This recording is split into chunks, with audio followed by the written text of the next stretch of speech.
సినీ పరిశ్రమలో వ్యక్తులు వ్యవస్థలను నియంత్రిస్తామంటే ప్రభుత్వం సహించబోదు అని తెలంగాణ ముఖ్యమంత్రి రేవంత్ రెడ్డి అన్నారు. అందరూ చట్ట పరిధిలో పనిచేయాల్సిందేనని తేల్చి చెప్పారు. తెలుగు సినీ పరిశ్రమను అంతర్జాతీయ స్థాయిలో ఉంచడమే తన ధ్యేయమని చెప్పారు. ఆదివారం జూబ్లీ హిల్స్ లోని తన నివాసంలో తెలుగు సినీ నిర్మాతలు, దర్శకులతో ముఖ్యమంత్రి సమావేశమయ్యారు. సినీ పరిశ్రమకు పర్యవేక్షణ అవసరమని, ఇండస్ట్రీకి ఏం కావాలి అనే దానిపై ఒక కొత్త పుస్తకం రాసుకుందాము అని అన్నారు. హైదరాబాద్ లో అంతర్జాతీయ స్థాయి సినిమాల చిత్రీకరణ కూడా జరుగుతోంది అని, తెలుగు సినిమాల చిత్రీకరణ ఎక్కువగా రాష్ట్రంలో జరిగేలా చూడాలని సూచించారు. తెలుగు సినిమా పరిశ్రమ అంతర్జాతీయ స్థాయికి వెళ్లిందని, ఇలాంటి పరిస్థితుల్లో ఇండస్ట్రీలో వివాదం ఉండకూడదు అనే కార్మికుల సమ్మె విషయంలో తాను చొరవ చూపించారని తెలిపారు. త్వరలోనే సినీ పరిశ్రమలో కార్మికులతో మాట్లాడతానని అన్నారు. అయితే కార్మికుల పట్ల నిర్మాతలు మానవత్వంతో వ్యవహరించాలని, ఈ విషయంలో సంస్కరణలు అవసరమని సీఎం అభిప్రాయపడ్డారు. కార్మికులు, నిర్మాతలను తమ ప్రభుత్వం కాపాడుకుంటుందని, వారితో పాటు ప్రభుత్వము కలిసి ఒక పాలసీ తీసుకువస్తే బాగుంటుంది అన్నారు. పరిశ్రమకు కొత్తగా వచ్చే వారిలో నైపుణ్యాలు పెంచేలా చర్యలు తీసుకోవాలి అన్నారు.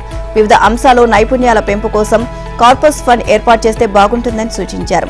ఇక సినిమా పరిశ్రమ కోసం స్కిల్ యూనివర్సిటీలో అవసరమైన ఏర్పాట్లు చేస్తాము అని చెప్పారు. కాగా ప్రభుత్వం నుంచి సినీ పరిశ్రమకు పూర్తి సహకారం ఉంటుందని సీఎం చెప్పినట్లు ముఖ్యమంత్రి కార్యాలయం ఒక ప్రకటనలో తెలిపింది.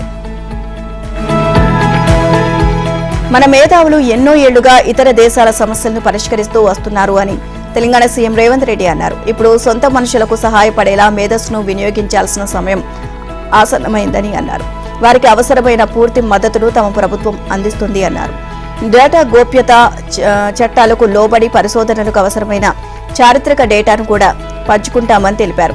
విద్యా సంస్థలతో పరిశోధకులను అనుసంధానించడంతో పాటు పరిశోధన, ఆవిష్కరణలు, స్కిల్ వర్సిటీలతో కలిపే ప్రయత్నం చేస్తాము అన్నారు.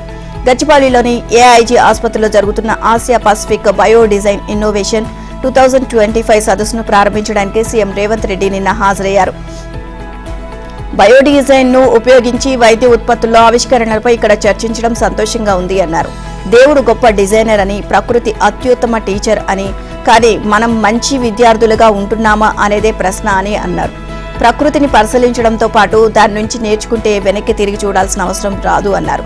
బయో డిజైన్ కు సంబంధించి కృత్రిమ మేధస్సు దీనికి చక్కటి ఉదాహరణగా చెప్పారు. మనుషులు కృత్రిమ మెదడును రూపొందించడానికి మానవ మెదడు ఉపయోగిస్తున్నారు అని గుర్తు చేశారు. తమ ప్రభుత్వం తెలంగాణ రైజింగ్ 2047 లక్ష్యంతో ముందుకు సాగుతోంది అన్నారు. భారతదేశపు life sciences, medical devices, technology రంగాలకు కేంద్రంగా తెలంగాణ వెలుగుతుంది అని, సాంకేతిక రంగాన్ని అత్యంత కీలకంగా తాము భావిస్తున్నామని వివరించారు. Pharma, IT, biotech, life sciences, medical టెక్నాలజీలుగా నిలయంగా హైదరాబాద్ వెలుగొందుతోంది అని, ఈ రంగాల్లో తయారీ నుంచి ఆవిష్కరణల వరకు మనం ఎదిగాము అని అన్నారు.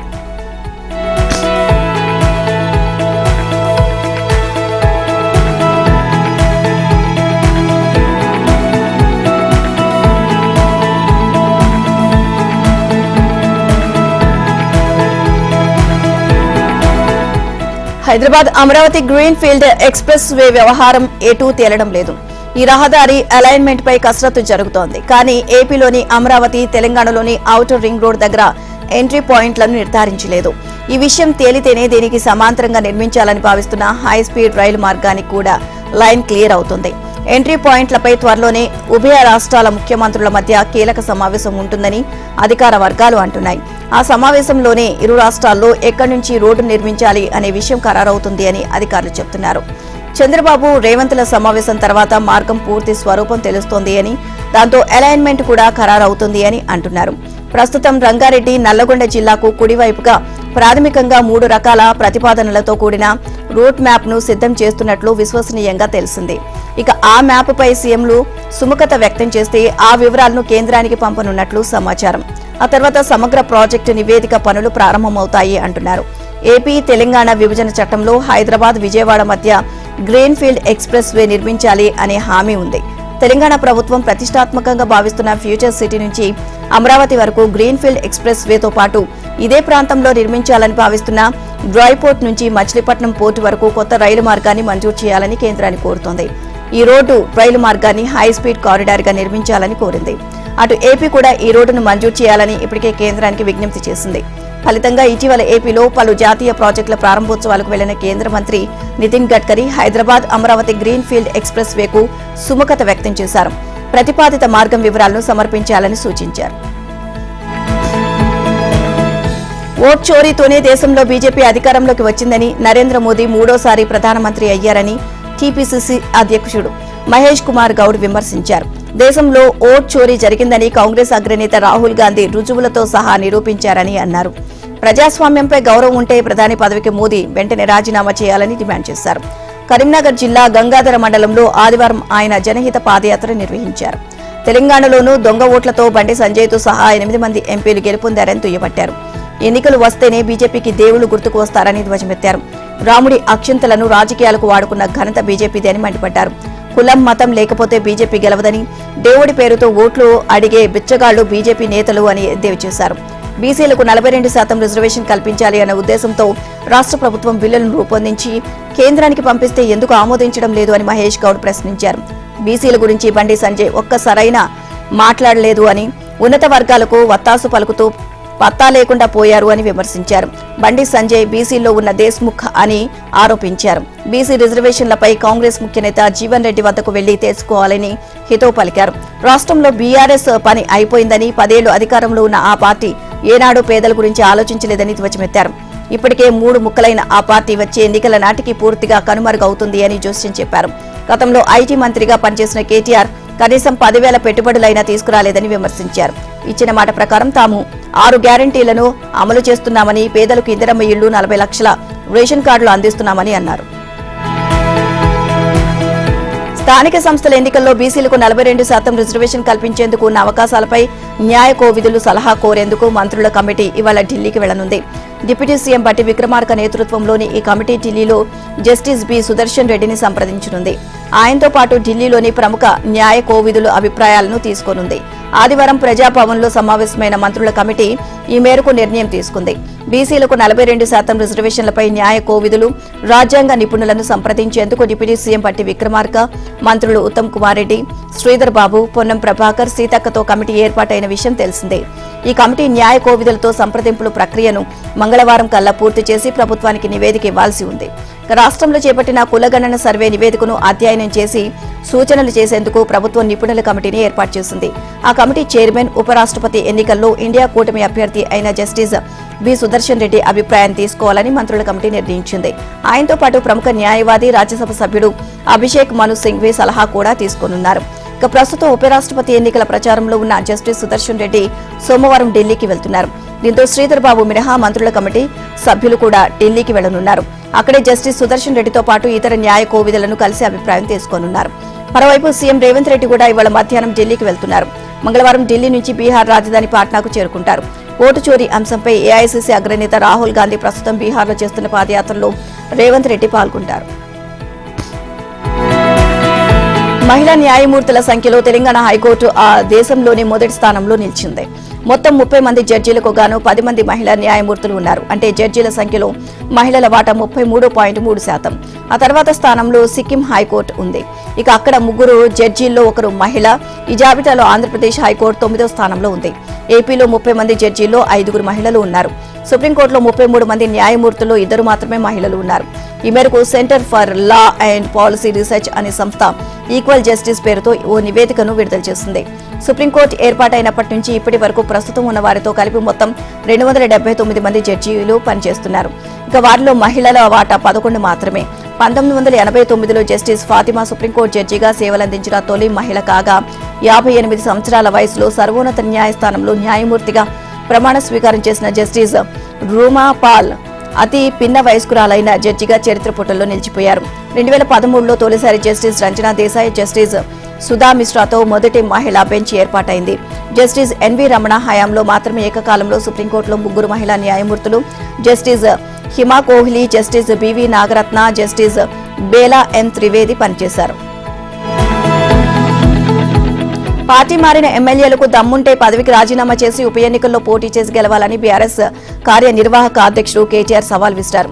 20 నెలల పాలనలో రేవంత్ సర్కార్ తెలంగాణ ప్రజలకు చేసిన మంచిని చూపించి ఉప ఎన్నికలకు వెళ్లాలని డిమాండ్ చేశారు.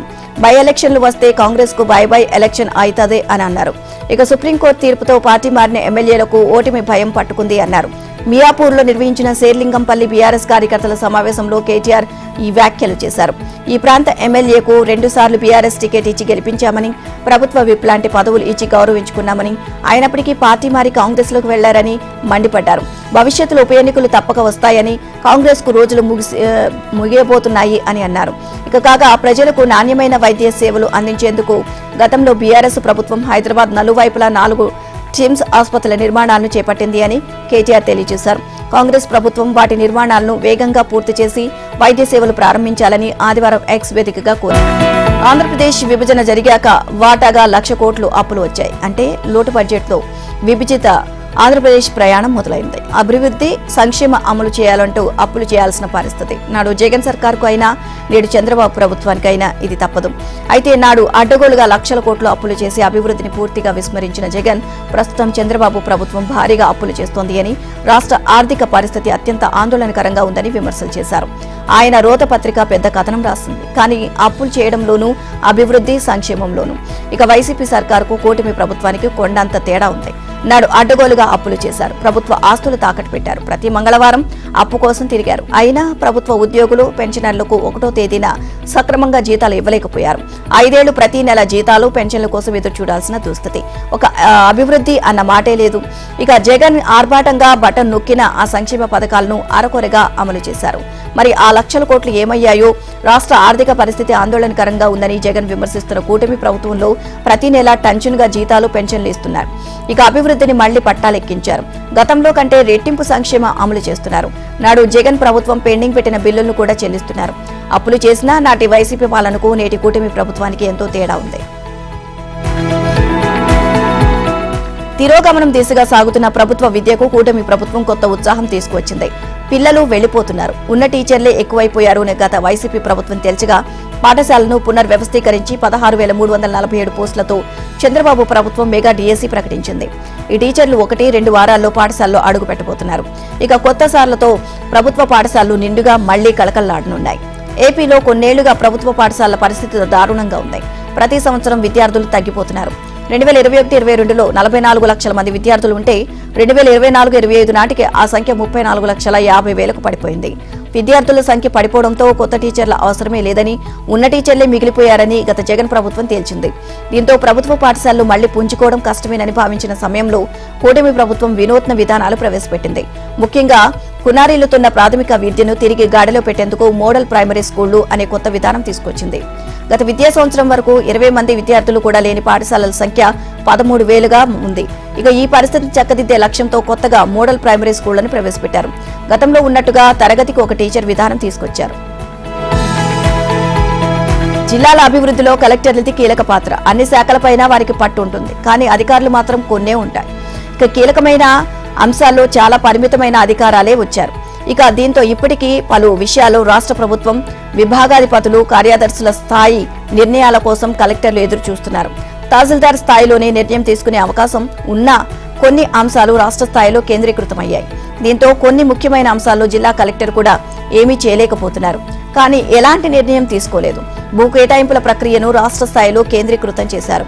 ఇక ఇప్పుడు ఆ విధానం వచ్చి 13 ఏళ్లు పూర్తి కావస్తున్న నేపథ్యంలో జిల్లా కలెక్టర్లకు కీలక అధికారాలు ఇచ్చి కొన్ని అంశాల్లో పాలనా నిర్ణయాలను మరింత సులభతరం చేయాలని రాష్ట్ర ప్రభుత్వం భావిస్తోంది.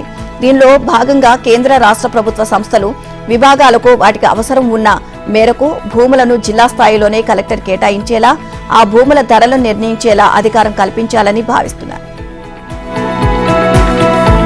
యూరియా సరఫరాపై జరుగుతున్న దుష్ప్రచారాన్ని తిప్పికొట్టాలని ముఖ్యమంత్రి చంద్రబాబు వ్యవసాయ అధికారులకు నిర్దేశించారు. ఎక్కడైనా పొరపాట్లు ఉంటే సరిచేసుకోవాలని, అదే సమయంలో ఎవరైనా ఫేక్ ప్రచారాలు చేస్తుంటే అలాంటి వారిని గుర్తించి తగిన సమాచారం చెప్పాలని సూచించారు. అంతిమంగా ఎరువుల సరఫరా విషయంలో రైతులకు ఎలాంటి ఇబ్బందులు రాకుండా చూసుకోవాలి అని ఆదేశించారు. రాష్ట్రంలో ఎరువుల లభ్యత, సరఫరాపై ఆదివారం సీఎస్, డీజీపీ, ఇంటెలిజెన్స్, విజిలెన్స్, వ్యవసాయ శాఖ ఉన్నతాధికారులతో సీఎం టెలికాన్ఫరెన్స్ నిర్వహించారు. మార్క్ఫెడ్ ద్వారా ఎంత మేరకు ఎరువులను సరఫరా చేస్తున్నారు అనే అధికారులను సీఎం అడిగారు. అనంతరం మాట్లాడుతూ ప్రైవేటు డీలర్లకు ఎరువుల కేటాయింపు తగ్గించి మార్క్ఫెడ్ ద్వారానే రైతులకు ఎక్కువగా సరఫరా జరిగేలా చూడాలని సీఎం చంద్రబాబు అన్నారు. మార్క్ఫెడ్ ద్వారా 70% ఎరువులు రైతులకు అందేలా ప్రణాళికలు సిద్ధం చేస్తుంది. గోదావరి మహారాష్ట్ర, ఛత్తీస్గఢ్, తెలంగాణల నుంచి ఆంధ్రప్రదేశ్లోకి వచ్చి సముద్రంలో కలుస్తోంది. ఏటా గోదావరి వరద నీరు వృధాగా పోతోంది. వేలాది టీఎంసీలు సముద్రంలో కలిసిపోతున్నాయి. పోలవరం ప్రాజెక్టు పూర్తయినా ఇదే పరిస్థితి ఉంటుంది. వృధాగా పోతున్న ఈ వరద నీటిని తాగు, సాగు అవసరాలకు సద్వినియోగం చేసుకోవచ్చని నిపుణులు చెబుతున్నారు. దీనివల్ల ఆ ప్రాంతంలో వరదలు తగ్గుతాయి అనే అభిప్రాయం కూడా వ్యక్తం చేస్తున్నారు. మిగులు జలాలను వాడుకోవడం వల్ల ఎగువ రాష్ట్రాలకు ఎలాంటి నష్టం ఉండదని అంటున్నారు. ధవళేశ్వరం బ్యారేజీ నుంచి ఏటా వరదల సమయంలో దాదాపు 2000 టీఎంసీల నీరు సముద్రం పాలవుతుండగా మరోవైపు గోదావరి జిల్లాలో ఇంకా లక్షల ఎకరాల భూమి మెట్టగానే ఉంది. బోర్లు వర్షం దారంతోనే సాగు చేస్తున్నారు. వందల గ్రామాలు, కొన్ని పట్టణాలకు తాగడానికి గోదావరి నీరు అందడం లేదు. బోరు నీరు తాగుతున్నారు. ప్రస్తుతం sir Arthur cotton barrage capacity 3 టీఎంసీలు. బ్యారేజీ నీటి మట్టం 11 అడుగులు. సాధారణంగా వరదల సమయంలోనే ఈ మేరకు నిల్వ ఉంటుంది. ధవళేశ్వరం సర్కిల్లోను తూర్పు, సెంట్రల్, పశ్చిమ డెల్టాలో సుమారు 10 లక్షల ఎకరాలకు సాగు, తాగునీరు, పారిశ్రామిక, చేపల చెరువుల అవసరాలకు ఒక పంట సీజన్కు దాదాపు 110 టీఎంసీల నీరు కావాలి. గోదావరి వరదతో ఖరీఫ్ సీజన్ సరిపడా నీరున్నా రబీ సీజన్కు ఉండడం లేదు. సీలేరు నుంచి తెచ్చుకోవాల్సిన వస్తుంది. ధవళేశ్వరం బ్యారేజీ దాటి వెళ్లిన నీటిని వినియోగించడం చాలా తక్కువ. ఎందుకంటే సముద్రం ఆటుపోట్ల వల్ల గోదావరి పాయలకు సముద్రపు ఉప్పు నీరు రావడం వల్ల అవి వినియోగానికి పనికిరావు. ధవళేశ్వరం బ్యారేజీ నుంచి డెల్టా కాలువల ద్వారా పంపిన నీటిని ప్రజలు వినియోగిస్తున్నారు. 1953 నుంచి వరద ప్రవాహాన్ని లెక్కిస్తున్నారు. 1953 ఆగస్టు 16న ధవళేశ్వరం బ్యారేజీ నీటి మట్టం 22.75 అడుగులకు చేరడంతో పాటు 30,03,100 క్యూసెక్ల నీరు సముద్రంలోకి పోయింది. అప్పట్లో కోనసీమతో పాటు బ్యారేజీ దిగువన అనేక గండ్లు పడ్డాయి. ఈ వరదను ప్రాతిపదికగా తీసుకుని ఏటిగట్లు పటిష్టం చేశారు. ఆయుర్వేద, హోమియో, యునాని, ప్రకృతి వైద్యం వంటి సేవలను ప్రజలకు మరింత చేరువ చేసే లక్ష్యంతో కొత్త ఆసుపత్రులు ఏర్పాటు చేయాలని కూటమి ప్రభుత్వం వేగంగా చేసింది అని ఆరోగ్య శాఖ మంత్రి సత్యకుమార్ యాదవ్ అన్నారు. ఈ చర్యల్లో భాగంగా తొలి ప్రకృతి వైద్య కళాశాల విశాఖపట్నంలో ఏర్పాటు కానుంది అని ప్రకటనలో వెల్లడించారు. 2026-27 విద్యా సంవత్సరం నుంచి ఈ ప్రకృతి వైద్య కళాశాలలో ప్రవేశాలు ప్రారంభమవుతాయని తెలిపారు. విశాఖ, కాకినాడలో ఆయుష్ ఇంటిగ్రేటెడ్ ఆసుపత్రులు సిద్ధమవుతున్నాయి అని చెప్పారు. విశాఖలోని ప్రభుత్వ ఆయుర్వేద మందుల తయారీ, నాణ్యత పరీక్షల ప్రయోగశాల కూడా రాబోతుంది అన్నారు. కేంద్రం 2016-17లో నేచర్ క్యూర్ ఆసుపత్రి, 2 ఇంటిగ్రేటెడ్ ఆయుష్ ఆసుపత్రుల ఏర్పాటుకు ఆమోదం తెలిపిందని, అప్పటి టీడీపీ ప్రభుత్వం చేసిన కృషిని ఆ తర్వాత వైసీపీ సర్కార్ కొనసాగించకుండా బాధ్యతారాహితంగా వ్యవహరించింది అని మండిపడ్డారు. ఇప్పుడు కూటమి ప్రభుత్వం చూపుతున్న చొరవతో కాకినాడ ఆసుపత్రికి 7,17,00,000 రూపాయలు, విశాఖలో ఇంటిగ్రేటెడ్ ఆసుపత్రికి 14,85,00,000, ప్రకృతి వైద్య కళాశాలలకు 4,08,00,000 రూపాయలు మంజూరు అయ్యాయి అని వివరించారు. విశాఖలోని విమ్స్ ప్రాంగణంలో ఏర్పాటు చేసే ప్రకృతి వైద్య కళాశాలలకు 2026-27 నుంచి bachelor of naturopathy and yoga sciences కోర్సుల్లో తరగతులు ప్రారంభమవుతాయని, ఈ కోర్సుల్లో 50 సీట్ల భర్తీకి కేంద్రం ఆమోదం తెలుపుతుంది అని అన్నారు. ఇక ఈ కళాశాల పక్కనే 14,85,00,000 వ్యయంతో 50 పడకలతో చేపట్టిన ఆయుష్ ఇంటిగ్రేటెడ్ ఆసుపత్రి నిర్మాణ పనులు కూడా పూర్తయ్యే దశలో ఉన్నాయి అన్నారు. విశాఖ పరిధిలో సోంఠియం ప్రాంతంలో 6 కోట్లతో ఆయుర్వేద ఫార్మసీ, డ్రగ్ టెస్టింగ్ ల్యాబ్లకు భవన నిర్మాణాలు పూర్తవుతాయని, 5 కోట్లతో పరికరాలు, యంత్రాల కొనుగోళ్ల ప్రక్రియ జరుగుతుంది అని మంత్రి చెప్పారు. కాకినాడ ప్రభుత్వ పాలిటెక్నిక్ కళాశాల ఆవరణంలో 50 పడకలతో ఆయుష్ ఇంటిగ్రేటెడ్ ఆసుపత్రి భవన నిర్మాణ పనులు కూడా పూర్తయ్యాయి అన్నారు. శ్రీశైలం నుంచి పోతిరెడ్డిపాడు ద్వారా సీమకు కృష్ణానది జలాలు ఇస్తామని, హంద్రీనీవాకు నీళ్లు ఇస్తామని, వైసీపీ నేత జగన్ ప్రాతినిధ్యం వహిస్తున్న పులివెందులకు నీరిస్తామని, జగన్ అడ్డంగా పాడుకున్న నీళ్లు ఇస్తామని 2014-19 మధ్య టీడీపీ ప్రభుత్వ హయాంలో అసెంబ్లీ సాక్షిగా సీఎం చంద్రబాబు చెప్పిన మాటలివి. కూటమి ప్రభుత్వం వచ్చాక పైన పేర్కొన్న అన్ని ప్రాంతాలకు ప్రస్తుతం నీరిస్తున్నారు. దీనిపై ఆయన ఆదివారం స్పందిస్తూ, నాడు చెప్పాను, నేడు చేసి చూపించాను అని ఎక్స్ లో పోస్ట్ చేశారు. నాటి తన మాటల వీడియోను, ఆయా ప్రాంతాలకు నీరు ప్రవహిస్తున్న దృశ్యాలను షేర్ చేశారు. భారత వైమానిక దళానికి దాదాపు 6 దశాబ్దాలతో పాటు సేవలందించిన యుద్ధ విమానాలు ఎగిరే శవపేటికలుగా పేరొందిన MiG-21లకు ఈ ఏడాది సెప్టెంబర్ కల్లా పూర్తిగా సెలవు ప్రకటించాలని నిర్ణయించిన సంగతి తెలిసిందే. ఇక వాటి స్థానాన్ని స్వదేశీ తేజస్ LCA Mark 1A విమానాలతో భర్తీ చేసేందుకు IAF సిద్ధమైంది. అయితే MiG-21లకు పూర్తిగా వీడుకోలు పలకడం వల్ల వాయుసేనకు యుద్ధ విమానాల కొరత ఏర్పడే ప్రమాదం ఉంది. ఈ నేపథ్యంలో డీకమిషన్ చేసిన MiG-21లను ఆత్మాహుతి డ్రోన్లుగా, శత్రు రాడర్లను మభ్యపెట్టే విమానాలుగా, గూఢాచార్యానికి ఇలా ఇతరాతర రకాల మార్గాల్లో వినియోగించుకునే ప్రతిపాదనలపై చర్చలు జరుగుతున్నట్లు సమాచారం. ఇక పైలట్ రహిత MiG-21లను ఏరియల్ టార్గెట్ గా వినియోగించడం అంటే air to air services to air ఇక మిసైల్లను పరీక్షించడానికి హై స్పీడ్ టార్గెట్లు అవసరమవుతాయి. అలాంటి టార్గెట్లుగా మానవరహిత MiG-21లను ఉపయోగించాలి అనే ప్రతిపాదన ఇది.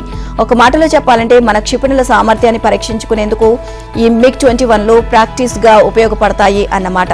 ఇక MiG-21 బైసన్లను combat air teaming system program కింద కంబార్డ్ డ్రోన్లుగా మార్చడం. ఇవి మానవరహిత యుద్ధ విమానాలుగా పనిచేస్తాయి. హై రిస్క్ మిషన్స్ లో వీటిని ముందుగా పంపి శత్రు రాడర్లు, క్షిపణి రక్షణ వ్యవస్థలు యాక్టివేట్ అయ్యేలా చేస్తారు. ఆ తర్వాత మన యుద్ధ విమానాలు దాడులు చేసి ఆయా రాడర్లు, క్షిపణి రక్షణ వ్యవస్థలను నాశనం చేస్తాయి. అమెరికా ఇప్పటికే పాత F-16లను QF-16 టార్గెట్ డ్రోన్లుగా మార్చి వాడుతోంది. చైనా, రష్యా కూడా పాత యుద్ధ విమానాలను ఇదే తరహాలో వినియోగిస్తున్నట్లు సమాచారం. భారతదేశానికి రావాలని ఉక్రెయిన్ అధ్యక్షుడు జెలెన్స్కీని ప్రధాని మోదీ ఆహ్వానించారు. భారత్లో ఉక్రెయిన్ రాయబారి అలెగ్జాండర్ పోలిష్కోవ్ తాజాగా ఈ విషయాన్ని వెల్లడించారు. ఉక్రెయిన్ జాతీయ పతాక దినోత్సవం సందర్భంగా శనివారం ఢిల్లీలో ఒక ఆంగ్ల వార్తా సంస్థతో ఆయన మాట్లాడుతూ జెలెన్స్కీ రాక కోసం ఇరు దేశాల అధికారులు పనిచేస్తున్నారు అని చెప్పారు. ఇక జెలెన్స్కీ భారత్కు వస్తారని తాము ఆశిస్తున్నామని, మన ద్వైపాక్షిక సంబంధాల్లో ఇదొక గొప్ప కార్యం కానుంది అని, తగిన తేదీకి అంగీకరించేందుకు ప్రయత్నిస్తున్నామని అన్నారు. రష్యా ఉక్రెయిన్ యుద్ధాన్ని ముగించడంతో భారత్ మరింత క్రియాశీలక పాత్ర పోషించిందని కోరారు. ఇక రష్యాతో భారత్కు ఉన్న సుదీర్ఘ సంబంధాల దృష్ట్యా శాంతి చర్చల్లో భారత్ను కీలక పాత్రధారిగా తాము భావిస్తున్నామని అన్నారు. శాంతి కాల్పుల విరమణను సమర్థిస్తున్న మోదీని ఆయన ప్రశంసించారు. భారత్ తటస్థమైనది కాదని, శాంతి దౌత్యం, రాజకీయ చర్చలను అది దృఢంగా సమర్థిస్తోంది అని అన్నారు. ఢిల్లీ ముఖ్యమంత్రి రేఖా గుప్తా సివిల్ లైన్స్ లోని తన అధికారిక నివాసంలో జన్సున్ వాయ్ నిర్వహిస్తున్న సమయంలో జరిగిన దాడిని దర్యాప్తు జరిపిన అధికారులు ఆమె అధికారిక నివాసంలో భద్రతా లోపాలను గుర్తించారు. నిందితుడు గుజరాత్లోని రాజ్కోట్ కు చెందిన ఆటో డ్రైవర్ సఖారియా రాజేష్ భాయ్ కిమ్జీ బాయ్ గా గుర్తించి ఇదివరకే అదుపులోకి తీసుకున్నారు. ఈ ఘటనపై విచారణ జరిపిన అధికారులు లోపాల కారణంగా పెను ప్రమాదం సంభవించే అవకాశాన్ని ప్రస్తావించారు. భవిష్యత్తులో ఇలాంటి ఘటనలు పునరావృతం కాకుండా ముందస్తు చర్యల్లో భాగంగా హోంమంత్రిత్వ శాఖకు నివేదికను సమర్పించే అవకాశం ఉన్నట్లు తెలిసింది. ఈ దాడి తర్వాత సీఎం రేఖా గుప్తాకు కేంద్ర ప్రభుత్వం జెడ్ కేటగిరీ భద్రతను కల్పించింది. 2 నెలల కిందట సీఎం రేఖా గుప్తాకు రాజ్ నివాస్ మార్గులో 2 బంగ్లాలు కేటాయించారు. అందులో ఆమె ఒకదాన్ని తన నివాసంగా, మరొకటి క్యాంప్ కార్యాలయంగా ఉపయోగిస్తున్నారు. ఈ కాంప్లెక్స్ లో మరో 2 బంగ్లాలు కూడా ఉన్నాయి. వాటిని సాంఘిక సంక్షేమ శాఖ మంత్రి Ravi Indraraj Singh, assembly deputy speaker Mohan Singh లకు కేటాయించినట్లు అధికారులు తెలిపారు. ఇక 4 బంగ్లాలకు ప్రవేశించడానికి బయటకు వెళ్లేందుకు మార్గం ఒకటే ఉండడం ప్రధాన భద్రతా లోపం అని అధికార వర్గాలు తెలిపాయి. నివేదికలో వెలుగులోకి వచ్చిన మరో లోపం ఏమిటి అంటే సిబ్బంది, అక్కడికి వచ్చే సందర్శకులు ఒకే మార్గాన్ని ఉపయోగించడం. దీంతో ప్రతి ఒక్కరిని నిశ్చితంగా పరిశీలించడం కష్టంగా మారిందని ఆయా వర్గాలు తెలిపాయి. తన పెళ్లి విషయంలో కాంగ్రెస్ అగ్రనేత లోక్సభలో ప్రతిపక్ష నేత రాహుల్ గాంధీ సరదా వ్యాఖ్యలు చేశారు. ఇక ఈ అంశంపై ఆర్జేడీ అధ్యక్షుడు లాలూ ప్రసాద్ యాదవ్ తో మాటామంతి కొనసాగుతోంది అని తెలిపారు. ఓటర్ అధికార యాత్రలో భాగంగా బీహార్లోని అరియారీలో నిర్వహించిన మీడియా సమావేశంలో ఆర్జేడీ నేత తేజస్వి యాదవ్, రాహుల్ గాంధీ మధ్య ఈ మేరకు సంభాషణ సాగింది. కేంద్ర మంత్రి ఎల్జేపీ నేత చిరాగ్ పాస్వాన్ ఇక పెళ్లి చేసుకోవాలి అంటూ సూచించారు. ఈ క్రమంలోనే పక్కనే కూర్చున్న రాహుల్ గాంధీ వెంటనే మైక్ అందుకొని ఈ సూచన తనకు వర్తిస్తుందని వ్యాఖ్యానించారు. ఇదే విషయాన్ని తన నాన్న లాలూ ప్రసాద్ యాదవ్ ఎప్పటి నుంచో చెబుతున్నారు కదా అని తేజస్వి బదులిచ్చారు. అవును, దీనిపై ఆయనతో చర్చలు కొనసాగుతున్నాయి అని రాహుల్ బదులిచ్చారు. ఈ సరదా సంభాషణతో అక్కడ నవ్వులు విరబూశాయి. రాహుల్ గాంధీ పెళ్లిపై 2 ఏళ్ల క్రితం పాట్నాలో లాలూ ప్రసాద్ యాదవ్ తనదైన శైలిలో నవ్వులు పూయించారు. తన మాట వినాలని, పెళ్లి చేసుకోవాలని, తామంతా బరాత్ కు రావాలి అనుకుంటున్నామని లాలూ అన్నారు. వివాహానికి విముఖత చూపుతూ ఉండడంతో అమ్మ ఆందోళన చెందుతోంది అని వ్యాఖ్యానించారు. రష్యా నుంచి చమురు కొనుగోలు విషయంలో ట్రంప్ లేవనెత్తిన అభ్యంతరాన్ని భారత్ సీరియస్ గా తీసుకోవాలని అమెరికా రిపబ్లికన్ నికీ హేలీ సూచించారు. భారత్ కు మంచి మిత్రురాలిగా ఆమెకు పేరుంది. న్యూఢిల్లీ, వాషింగ్టన్ మధ్య తాజా విభేదాలను ఉద్దేశించి ఆమె ఎక్స్ లో పోస్ట్ చేశారు. రష్యా నుంచి చమురు విషయంలో ట్రంప్ లేవనెత్తిన అభ్యంతరాలను భారత్ సీరియస్ గా తీసుకోవాలని అన్నారు. దాని పరిష్కారం కోసం వీలైనంత త్వరగా శ్వేత సౌధంతో కలిసి పనిచేయాలని నికీ హేలీ తెలియజేశారు. ఇక దశాబ్దాలుగా 2 అతిపెద్ద ప్రజాస్వామ్య దేశాల మధ్య ఉన్న స్నేహం, విశ్వాసమే ప్రస్తుత ఒడిదుడుకులను దాటేందుకు బలమైన పునాదిగా ఉపయోగపడుతుంది అన్నారు. వాణిజ్యంలో రష్యా చమురుపై అభిప్రాయ భేదాలు వంటివి పరిష్కరించుకోవడానికి బలమైన చర్చలు, సంప్రదింపులు అవసరమని, చైనాను ఎదుర్కోవడానికి అమెరికాకు న్యూఢిల్లీలో మిత్రులు ఉండడం చాలా ముఖ్యమైన అంశమని చెప్పారు. దీన్ని ఏమాత్రం విస్మరించకూడదు అని పోస్ట్ చేశారు. అమెరికాపై Iran supreme leader Ayatollah Ali Khamenei మరోసారి మండిపడ్డారు. తమను లొంగదీసుకోవడానికి అమెరికా ప్రయత్నాలు చేస్తుంది అని, దీన్ని ఎదుర్కొనేందుకు కలిసికట్టుగా పోరాడదామని భాగస్వామ్య పక్షాలకు పిలుపునిచ్చారు. ఎట్టి పరిస్థితుల్లోనూ అమెరికాకు తలొగ్గే ప్రసక్తే లేదని ఆయతుల్లా స్పష్టం చేశారు. ఇందుకు సంబంధించి అధికారిక వెబ్సైట్లో ప్రకటన విడుదల చేశారు. జూన్లో తమ అణు కేంద్రాలను లక్ష్యంగా ఇజ్రాయెల్, అమెరికాలు దాడి చేయడం ప్రతీకార చర్యను ప్రేరేపించింది అని, టెహ్రాన్ను అస్థిరపరిచేందుకే అమెరికా ప్రణాళిక రూపొందించిందని ఖమేనీ ఆరోపించారు. ఇటీవల యుద్ధం ప్రారంభంలో ఇజ్రాయెల్ దాడి చేసిన మరుసటి రోజు అమెరికన్ ఏజెంట్లు యూరప్లో భేటీ అయ్యారని, ఇరాన్ను తదుపరి ఏ ప్రభుత్వం పాలించాలి అనే విషయంపై చర్చించారని అన్నారు. అంతిమంగా ఇరాన్ విధేయతంగా ఉండాలి అని అమెరికా కోరుకుంటోంది అని చెప్పారు.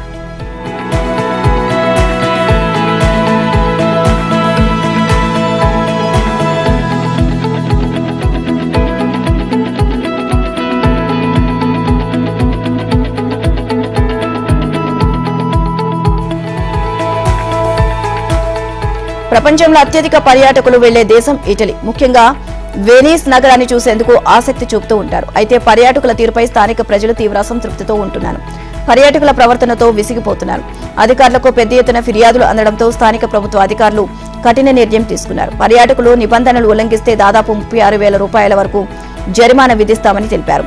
పర్యాటక ప్రాంతాల్లో నేలపై కూర్చొని తినడం, తాగడం చేస్తే 10,000 రూపాయల నుంచి 20,000 వరకు, నగరంలోని కెనాల్స్ లో స్నానం, డైవింగ్, స్విమ్మింగ్ చేస్తే సుమారు 35,000, బహిరంగ ప్రదేశాల్లో చెత్త వేయడం, ఉమ్మివేయడం చేస్తే 35,000 జరిమానా విధిస్తారు.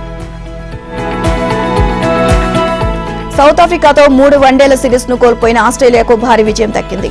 నామమాత్రమైన ఆఖరి మ్యాచ్లో ఏకంగా 276 పరుగుల తేడాతో సఫారీ జట్టును ఆసీస్ చిత్తు చేసింది. తొలుత బ్యాటింగ్ చేసిన ఆస్ట్రేలియా నిర్ణీత 50 ఓవర్లో 2 వికెట్ల నష్టానికి 431 పరుగులు చేసింది. అనంతరం లక్ష్య ఛేదంలో దక్షిణాఫ్రికా 155 పరుగులకే కుప్పకూలింది. టాస్ గెలిచి బ్యాటింగ్ కు దిగిన ఆస్ట్రేలియాకు అదిరే ఆరంభం దక్కింది. తొలి వికెట్ కు ట్రావిస్ హెడ్ 103 బంతుల్లో 17 ఫోర్లు, 5 సిక్స్లతో 142 పరుగులు, మిచెల్ మార్చ్ 106 బంతుల్లో 6 ఫోర్లు, 5 సిక్స్లతో 100 రన్స్ చేశాడు. వీరిద్దరూ కలిసి ఏకంగా 250 పరుగులు జోడించారు. హెడ్ అవుట్ అయిన తర్వాత క్రీజ్లోకి వచ్చిన క్యామరూన్ గ్రీన్ 55 బంతుల్లో 6 ఫోర్లు, 8 సిక్స్లు విశ్వరూపం ప్రదర్శించి 118 పరుగులు చేశాడు. దక్షిణాఫ్రికా బౌలర్లు కేశవ్ మహారాజ్, సెనురన్, ముతుస్వామి చెరో వికెట్ తీశారు. పరుగులకే పరిమితమై ఓడిపోయింది. ఇక ఇప్పుడు ఆతిథ్య జట్టు 431 పరుగులు చేస్తే దక్షిణాఫ్రికా 155 పరుగులకి